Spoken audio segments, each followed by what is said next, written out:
শুক্রবারে সকালটা একটু নিজের মতো কাটালাম। তারপর হাসব্যান্ড চলে গিয়েছিল বাজারে। বাজার থেকে কি আনলো আর কি রান্না করলাম সবকিছু মিলিয়েই কিন্তু থাকছে আজকের এই ব্লগটি। হ্যালো এভরিওয়ান, কি অবস্থা সবার? সবাই কেমন আছেন? আশা করছি সবাই অনেক বেশি ভালো আছেন। সেদিন সকালের আকাশটা কিন্তু বেশ সুন্দর ছিল, তবে গরমটাও কিন্তু অনেক বেশি ছিল। সকালবেলা নাস্তা করে আমার হাসব্যান্ড এবং আমার ছেলে চলে গিয়েছিল একটু চুল কাটাতে আর টুকটাক কিছু বাজার করতে। আর এই ফাঁকে আমি আমার জন্য 1 কাপ কফিও বানিয়ে নিচ্ছিলাম। তো যেহেতু অনেক বেশি গরম পড়েছে, তো ভাবলাম একটু কোল্ড কফি বানিয়ে খাই। আমার কাছে যেহেতু কফি ফোম করার বিটারটা নেই, তাই আমি হাত দিয়ে একটু হালকা করে ব্লেন্ড করে নিচ্ছিলাম। আর এখানে আমি লিকুইড মিল্কটা ইউজ করছি, একদম ফ্রিজ থেকে বের করে ডিরেক্ট ইউজ করব। আমার মতো কে এভাবে কফি বানিয়ে খান আমাকে কিন্তু কমেন্ট করে জানাতে পারেন। আমার কাছে এটা খেতেও কিন্তু খারাপ লাগে না। আমার মতো যাদের চা কফির অনেক বেশি নেশা আছে তারা কিন্তু চাইলে এভাবে করে অবশ্যই বাসায় খেয়ে দেখবেন। আমি কিন্তু লাস্টে একটু বরফ কুচিও দিয়েছিলাম। বারান্দায় দাঁড়িয়ে এখন কফিটা এনজয় করব। আর আপনারা তো বাইরের ওয়েদার দেখেই বুঝতে পারছেন কি পরিমাণ রোদ উঠেছে আর সাথে অনেক বেশি গরম ছেড়েছে। কফি খাওয়া শেষ করে লেগে পড়লাম কাজে। তো আমার প্রথমেই চোখ পড়লো ফিল্টারে পানি নেই। ফিল্টারে পানি দিয়ে আমি আবার কিছু পানি ভরে ফ্রিজেও রেখে দিব, কারণ ওরা বাইরে থেকে আসলে ওদেরকে লেবুর শরবত বানিয়ে দিব। বাইরে যেহেতু প্রচুর গরম, ডিহাইড্রেশনের একটা চান্স থাকে, তাই আপনারা চেষ্টা করবেন এই গরমে বেশি পানি অথবা লেবুর শরবত খেতে। এর মধ্যে কিন্তু ওরাও চলে এসেছে। তো কি বাজার নিয়ে এসেছে এখন এগুলো বের করে দেখার পালা। আমার হাজবেন্ড আসলে শুক্রবার ছাড়া অন্য কোনো দিনগুলোতে তেমন একটা বাজার করার সুযোগ পায় না। দেখা যায় রাতে আসে, রাতে তেমন একটা শাকসবজি ভালো পাওয়া যায় না। তো আজকের দিনটিতে কিন্তু আমার জন্য অনেক বেশি প্রেশার গিয়েছে, কারণ ওদের বাজার করে আসতে প্রায় 12টা বেজে গিয়েছিল। আর আজকে যেহেতু ফ্রাইডে মানে নামাজের দিন, তো আমাকে কিন্তু সবকিছু তাড়াতাড়ি শেষ করতে হবে।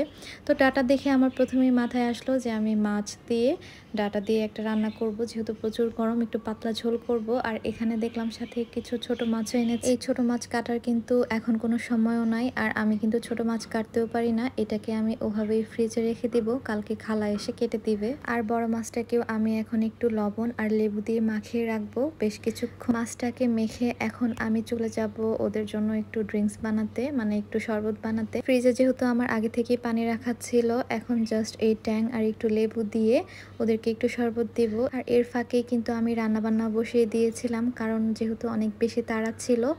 তো এখানে আমি সবকিছু কেটে নিয়েছি, এখন মশলাটাকেও কষাতে দিয়েছি। এখন ডাটা দিয়ে মশলাটাকে আরও কিছুক্ষণ কষিয়ে নিই। ডাটা দিয়ে মাছ তরকারি, এটা কিন্তু আমার বাসায় সবারই ভীষণ পছন্দের। আমি কিন্তু মাঝেই খাই, অনেক হয়তো রিলস শেয়ার করেছি, আপনারা এর মধ্যে অনেকেই সেটা দেখেছেন।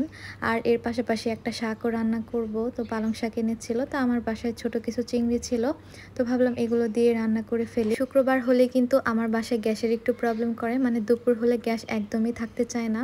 তো সেই জন্য আমি একটু তাড়াহুড়ো করছিলাম। এখানে আমি একটু মাছ ভেজে নিচ্ছি তরকারিতে দিব বলে, আর পাশাপাশি আমি শাকটাকেও মেখে নিচ্ছি। মাছ ভাজি হয়ে গেলে আমি সেই চুলাই শাকটাকেও বসিয়ে দিব। রান্নাবান্না সব শেষ করে চলে আসলাম ঘরে। এখন ইহানকে একটা ডিম খাইয়ে দিব। ওকে আমি সকালে ডিমটা দেই না, গোসলের আগে দিই। ওকে ডিম খাওয়াচ্ছিলাম আর ওর সঙ্গে একটু খেলা করছিলাম। এতে ওকে সময় দিলে দেখা যায় ও অনেক বেশি খুশি হয়, যদি আমি কাজের ব্যস্ততায় একদমই সেটা পারি না। ডিম খাইয়ে এখন ওকে আমি গোসল করিয়ে দিব, সাথে আমিও গোসল করে ফেলবো। তো আমার ছেলে কিন্তু চুল কেটে এসেছে, আপনাদের সঙ্গে শেয়ার করা হয়নি, তো আপনারা অবশ্যই দেখে বলবেন ওর চুল কাটাটা কেমন হয়েছে। আজকের ভিডিওটি এই পর্যন্তই। সবাই সুস্থ থাকবেন, ভালো থাকবেন, আমাদের জন্য অনেক বেশি দোয়া করবেন। আল্লাহ হাফেজ সবাইকে।